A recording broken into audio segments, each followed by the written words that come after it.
Hello, ഞാൻ ഇപ്പോൾ കുറേ നേരം വീഡിയോ എടുക്കണേ. ഇതിൽ എനിക്ക് ശരിയാക്കണം. ഞാനിപ്പം ഫസ്റ്റ് പോയിട്ട് ഒരു ഡ്രസ്സ് ഇട്ട് അത് മാറ്റിയിട്ട് ഞാൻ ഇപ്പോൾ വേറെ ഒരു ഡ്രസ്സ് ഇട്ട് അത് മാറ്റി ഇപ്പോൾ വേറെ ഒരു ഡ്രസ്സ് മേൽ വന്നിരിക്കുകയാണ്. എനിക്ക് വീഡിയോ എടുക്കണമെന്നും എനിക്ക് ഇഷ്ടപ്പെടുന്നില്ല. എന്തെങ്കിലുമൊക്കെ പ്രശ്നം ഉണ്ടാകും. ഇപ്പം ഞാൻ വിചാരിച്ചു ഓക്കെ നല്ലോണം ഒന്ന് എടുത്ത് നോക്കാം. കാരണം ആദ്യത്തെ വീഡിയോ ആകുമ്പോൾ കുറച്ചൊക്കെ ഒരു അടിപൊളിയായിരിക്കണമല്ലോ. അപ്പം ഞാൻ ഞാൻ ഇതിന് മുമ്പ് ഒരു ഷോർട്ട് വീഡിയോ ഇട്ടീനി. അതൊരു PCOD കുറിച്ച് ഇനി ആ വീഡിയോ പെട്ടെന്ന് ക്ലിക്കായി പറഞ്ഞപ്പോൾ വലിയ സംഭവം ഒന്നുമല്ല. ഒരു 22K ആൾക്കാർ കണ്ട്. 22K പറയുമ്പം വലിയ സംഭവമാണല്ലോ. കാരണം 22,000 ആൾക്കാരെ കണ്ടിക്കണേ. അപ്പോൾ ആ വലിയ സംഭവം തന്നെ.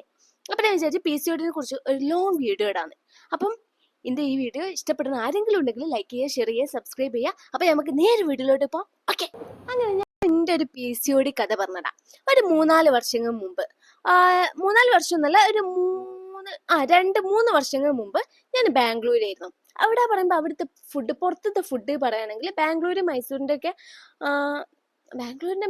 ഒന്നല്ല, ഒരു കാട്ടുമൂലയിലേനി. അങ്ങോട്ടേക്ക് പേര് പറയാ സാത്തന്നൂർ എന്നാ പറയാ, കനകപുര സാത്തന്നൂരേനി. അപ്പം അവിടെ വെച്ചാല് നമുക്ക് അവിടുന്ന് പുറത്തുനിന്നുള്ള ഫുഡ് കിട്ടുക വെച്ചാൽ ഒന്ന് എഗ് റൈസും കബാബുവാ. പിന്നെ നമുക്ക് അവിടെ ഒരു മയൂര ബേക്കറി പറഞ്ഞിട്ട് ഒരു ബേക്കറി ഉണ്ടായിരുന്നു. അവിടുന്ന് കുറച്ച് സ്വീറ്റ്സും കിട്ടും. അല്ലാണ്ട് നമുക്ക് ഒന്നും കിട്ടൂല. പിന്നെ ഫുള്ള് നമ്മൾ പച്ചക്കറിയൊക്കെ ആണെങ്കിൽ ചന്ത അങ്ങനെയൊക്കെ ഇനി അങ്ങനത്തെ സെറ്റപ്പൊക്കെ ഇനി.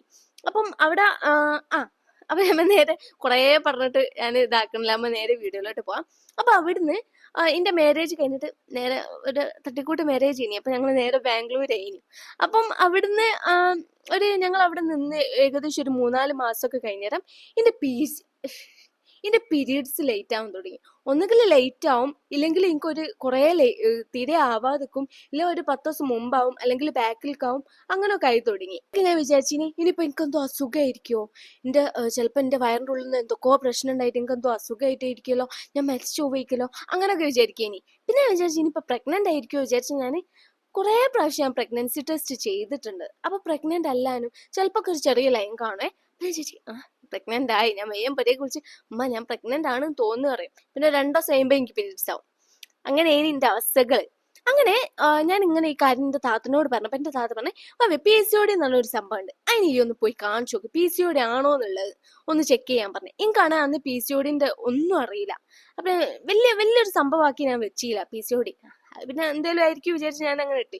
എനിക്ക് ആവാനൊന്നുള്ള ചാൻസ് ഇല്ല എന്നൊക്കെ ഭയങ്കര കോൺഫിഡൻ്റ് ഇനി. അങ്ങനെ വിട്ട് അങ്ങനെ ഞാൻ നാട്ടിലേക്ക് വന്നു. ഇപ്പോഴൊക്കെ എനിക്ക് PCOD പ്രശ്നങ്ങളുണ്ട് കേട്ടോ. പീരീഡ്സിന്റെ പ്രശ്നം ഉണ്ടെങ്കിൽ ലേറ്റ് ആവും, അങ്ങനെ കളിക്കുന്നുണ്ട്. എൻ്റെ ഫേസിലാണെങ്കിൽ അപ്പം പിമ്പിൾസും ഉണ്ടാകാൻ തുടങ്ങി. എനിക്കാണ് ഈ രോമവളർച്ച അത്യാവശ്യം നല്ല രീതിയിൽ കൂടുകയും ചെയ്ത്. ഞാനാണെങ്കിൽ കുറച്ച് വർഷങ്ങൾ മുമ്പ് ഞാൻ മെലിഞ്ഞിട്ടേനി, പെട്ടെന്നാണ് ഞാൻ തടിക്കുകയും ചെയ്തത്. അപ്പം ഈ ഒരു കുറേ പ്രശ്നങ്ങളായാലും ഞാൻ നാട്ടിൽ വന്നേരം ഞാൻ വേഗം പോയിട്ട് ഒരു ഡോക്ടറെ കണ്ട്. ഏത് ഡോക്ടറെ കണ്ടെന്ന് വെച്ചാൽ കൊടുവള്ളിയിൽ ഒരു സൂസൻ ഡോക്ടർ പറഞ്ഞിട്ടുള്ള ഒരു ഡോക്ടറാണ് ഞാൻ കണ്ടിട്ടുള്ളത്. അപ്പം ഞാൻ മാമിൻ്റെ അടുത്ത് കാര്യങ്ങളൊക്കെ പറഞ്ഞു, എനിക്കിങ്ങനെ പീരീഡ്സിന്റെ പ്രശ്നമുണ്ട്, ആദ്യം പ്രഗ്നൻ്റ് ആണെന്ന് അതിന് വിചാരിച്ച് അങ്ങനെ കാര്യങ്ങളൊക്കെ പറഞ്ഞു. അപ്പം മാം പറഞ്ഞു എന്തായാലും നമുക്ക് പോയിട്ട് ഒന്ന് PCOD ചെക്ക് ചെയ്യാമെന്ന്. അങ്ങനെ ഞാൻ അന്ന് തന്നെ PCOD ചെക്ക് ചെയ്തു. എൻ്റെ റിസൾട്ട് വന്നു. അങ്ങനെ എനിക്ക് PCOD ഉണ്ടായിരുന്നു. അതും എനിക്ക് അത്യാവശ്യം കൂടി കടിക്കുകയായിരുന്നു. കാരണം അതിന് മുമ്പ് എന്നോ എനിക്ക് PCOD, എനിക്ക് അതിനെക്കുറിച്ച് അധികം എങ്ങനെ പറയേണ്ടി അറിയില്ല. അപ്പം എനിക്ക് അത്യാവശ്യം നല്ല രീതിയിൽ തന്നെ ഉണ്ടായിരുന്നു. അങ്ങനെ എനിക്ക് ഡോക്ടർ ടാബ്ലറ്റ് എഴുതി തന്നു. ഞാൻ ഒരു 3 മന്ത്സോളം ടാബ്ലറ്റ് കഴിച്ചു കഴിഞ്ഞിട്ടും എനിക്ക് എൻ്റെ പീരീഡ്സ് ഒന്നും കറക്റ്റ് ആവാണ്ട് അങ്ങനെ തന്നെ ആയി. പിന്നെ അയാൾക്ക് ഒരു വലിയ മൈൻഡ് കൊടുക്കാണ്ട് ഞാൻ വെറുതെ ഫ്രീ ആയിട്ട് വിട്ട്. അങ്ങനെ ഞാൻ UAE വന്ന് ഇവിടുന്ന് ഒരു 3-4 മാസം കഴിഞ്ഞ് ഞാൻ പിന്നെയും നാട്ടിലേക്ക് പോയരം നാട്ടിലേക്ക് പോയി. അതിൻ്റെ ഇടയിൽ ബാംഗ്ലൂരിൽ നിന്ന് ഞാൻ ഇവിടെ നാട്ടിലേക്ക് വന്നു, നാട്ടിൽ നിന്ന് UAE അങ്ങനെയൊക്കെ സംഭവങ്ങളൊക്കെ ഉണ്ടായിട്ടുണ്ട് കേട്ടോ. അങ്ങനെ ഞാൻ നാട്ടിലേക്ക് പോയരം നാട്ടിൽ നിന്ന് ഒരു പിന്നെ എനിക്ക് PCOD എനിക്ക് എന്തോ പേടിയാവാൻ തുടങ്ങി. ഇനിയിപ്പോൾ പ്രഗ്നൻ്റ് ആയില്ലെങ്കിലോ എന്നൊക്കെ ഉള്ളൊരു ടെൻഷനൊക്കെ വരാൻ തുടങ്ങി. അങ്ങനെ ഞാൻ വേഗം പോയിട്ട് വേറൊരു ഡോക്ടറെ കാണിച്ചു. ഈ ഡോക്ടർക്ക് ഞാൻ എത്തിപ്പെട്ട എങ്ങനെയാ വെച്ചാൽ എൻ്റെ താത്തയ്ക്ക് PCOD ഉണ്ടായിരുന്നു. അപ്പം എൻ്റെ താത്ത ഡോക്ടറെ പോയി കാണിച്ച് അവൾ ടാബ്ലറ്റ് കുടിച്ച് ഏകദേശം ഒരു ഓക്കെ ആയപ്പോൾ അവൾ പ്രഗ്നൻ്റ് ആയി. രണ്ടാമത്തെ കുട്ടിയാണ് കേട്ടോ. ഓള് പെട്ടെന്ന് പ്രഗ്നൻ്റ് ആയി. ഓളത് കേട്ടത് ഓളെ വീടിൻ്റെ അടുത്തുള്ള ഒരാളുണ്ടായിരുന്നു. ഓല് വഴിയാണ് ഓള് കേൾക്കുന്നത്. അവരെന്താണ് പ്രഗ്നൻ്റ് ആവാതെ നിൽക്കിയിരുന്നു എന്ന് തോന്നുന്നു. കുറേ ഇങ്ങനെ ഡോക്ടറെ കാണിച്ചും ടാബ്ലറ്റ് കഴിച്ചിട്ടും തീരെ പ്രഗ്നൻ്റ് ആയില്ല. അങ്ങനെ ഓല് ഈ പറഞ്ഞ ഡോക്ടറെ കാണിച്ചപ്പോൾ ആള് പ്രഗ്നൻ്റ് ആയി. ഇപ്പം കുട്ടിയുണ്ട് മാഷാ അല്ലാഹ്. അപ്പൊ ഇതൊക്കെ കേട്ടപ്പോൾ ഞാൻ വേഗം പോയിട്ട് ആ ഡോക്ടറെ കണ്ട്. ഡോക്ടർ കാലിക്കറ്റ് മെഡിക്കൽ കോളേജിലുള്ള ഡോക്ടർ. അപ്പം ഞാൻ അവരുടെ വീട്ടിൽ പോയിട്ടാണ് കണ്ടത്. അപ്പം ഈ ഡോക്ടറെ കുറിച്ച് പറയുകയാണെങ്കിൽ ഡോക്ടറെ പേര് മോളിസാം എന്നാണ് പേര് വരുന്നത്. ഇവരുടെ വീടൊന്നും കറക്റ്റ് എനിക്ക് പറഞ്ഞു തരാറില്ല. ഞാൻ എന്തായാലും ലൊക്കേഷൻ നിങ്ങൾക്ക് ആർക്കെങ്കിലും വേണമെങ്കിൽ ജസ്റ്റ് ഒന്ന് മെസ്സേജ് അയക്കും, ഞാൻ പറഞ്ഞുതരാം കേട്ടോ. ലൊക്കേഷൻ താത്തിൻ്റെ അടുത്ത് ചോദിച്ചിട്ട് ഞാൻ പറഞ്ഞുതരാം. ഓക്കെ, അങ്ങനെ ഞാൻ ഈ ഡോക്ടറെ കണ്ട് ഈ ഡോക്ടർ എനിക്ക് ടാബ്ലറ്റിന് എഴുതി തന്നു. അതായത് എനിക്ക് 3 monthsനേക്കുള്ള ടാബ്ലറ്റ് തന്നെ. 21 ഡേയ്സ് നമ്മൾ 21 ഡേയ്സ് നമ്മൾ ഈ ടാബ്ലറ്റ് കഴിക്കണം. അത് കഴിഞ്ഞിട്ട് നമ്മൾ ആ ടാബ്ലറ്റ് നിർത്തുമ്പോൾ നമുക്കൊരു 2 ഡേയ്സിനുള്ളിൽ നമ്മൾ പീരീഡ്സ് ആവും. ആ പീരീഡ്സ് ആവണം അന്ന് മുതൽ നമ്മൾ പിന്നെ അടുത്ത പാക്ക് തുടങ്ങണം. അങ്ങനെ 3 മാസം കറക്റ്റായിട്ട് കഴിക്കാൻ പറഞ്ഞു. ഞാൻ കറക്റ്റായിട്ട് കഴിക്കാൻ തുടങ്ങി. അങ്ങനെ അത് കഴിഞ്ഞ് ഞാൻ പോയി ടെസ്റ്റ് ചെയ്ത് നോക്കിയാൽ എനിക്ക് ഈ ഈച്ച കുറേ നേരം എന്നെ എടുങ്ങാറാക്കണേ. അപ്പം അത് കഴിഞ്ഞ് ഞാൻ പോയി ടെസ്റ്റ് ചെയ്ത് നോക്കിയാലും എൻ്റെ PCOD കംപ്ലീറ്റ് ആയിട്ട് പോയിട്ടുണ്ട്. പക്ഷെ എനിക്ക് വേറെ എന്തോ ഒരു പ്രശ്നമുണ്ട്. എന്താ എനിക്ക് അതിന് കറക്റ്റ് എന്താ പറയാന്നുള്ളത് എനിക്കറിയില്ല. ഞാൻ നോക്കിയിട്ട് അതും കൂടി അങ്ങ് പറഞ്ഞുതരാം.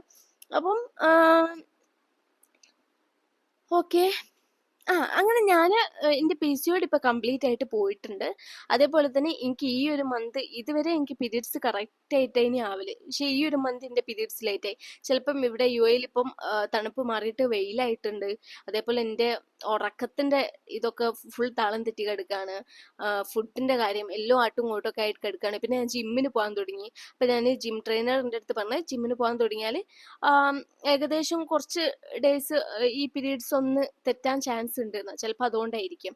അപ്പം എനിക്ക് നിങ്ങളോട് പറയാനുള്ള കാര്യം എന്താ വെച്ചാൽ, നിങ്ങൾക്ക് PCOD ആണെന്നോ അല്ലെങ്കിൽ നിങ്ങൾ പെട്ടെന്ന് തടിക്കുകയോ അല്ലെങ്കിൽ പീരീഡ്സ് ലേറ്റ് ആവുകയെ പീരീഡ്സ് സ്കിപ്പ് ആവുകയോ അങ്ങനെ എന്തോ ചെയ്യുന്ന ആൾക്കാരുണ്ടെങ്കിൽ എന്തായാലും പോയിട്ട് ഡോക്ടറെ കാണിക്കുക. ലേറ്റ് ആക്കരുത്. ലേറ്റ് ആക്കി ഞങ്ങൾ കഷ്ടപ്പെടും. ഉള്ളത് പറയാലോ, ലേറ്റ് ആക്കരുത്. അങ്ങനെ എന്തെങ്കിലും ഡൗട്ട് ഉണ്ടെങ്കിൽ തന്നെ ഒന്ന് പോയി ഡോക്ടറെ കണ്ടിട്ട് ഒന്ന് PCOD ചെക്ക് ചെയ്യുക. എന്നാൽ സമാധാനിക്കാലോ. അറ്റ്ലീസ്റ്റ് നമുക്ക് പ്രശ്നമൊന്നുമില്ലാതെ നമ്മൾ സമാധാനിക്കാലോ. അങ്ങനെ എന്തെങ്കിലും ഉണ്ടെങ്കിൽ എന്തായാലും പോയിട്ട് ഡോക്ടറെ കാണിക്കുക. ഞാൻ ലേറ്റ് ആയിപ്പോയി, അതാണ് എനിക്ക് പറ്റിയ ഏറ്റവും വലിയ തെറ്റ്. അതേപോലെ ഞാൻ എന്ത് ചെയ്യുക, നിങ്ങൾക്ക് ഒരു എക്സാമ്പിളിന് വേണ്ടിയിട്ട് ഞാൻ മെലിഞ്ഞപ്പുള്ള ഫോട്ടോയും തടിച്ചപ്പുള്ള ഫോട്ടോയും ഞാൻ ഇവിടെ എവിടെയെങ്കിലും കൊടുക്കാം. ഓക്കെ, അപ്പം എൻ്റെ വീഡിയോസ് കണ്ടിട്ട് ഇഷ്ടപ്പെടുന്ന ആരെങ്കിലും ഉണ്ടെങ്കിൽ ഒന്ന് ലൈക്ക് ചെയ്യുക, ഷെയർ ചെയ്യുക, സബ്സ്ക്രൈബ് ചെയ്യുക. അപ്പോൾ ഓക്കെ, ബൈ. ഇതിനെക്കുറിച്ച് കൂടുതൽ ഡീറ്റെയിൽസ് അറിയണമെന്നുണ്ടെങ്കിൽ ജസ്റ്റ് ഒന്ന് മെസ്സേജ് അയക്കാം കേട്ടോ. അപ്പോൾ ഓക്കെ, ബൈ ബൈ.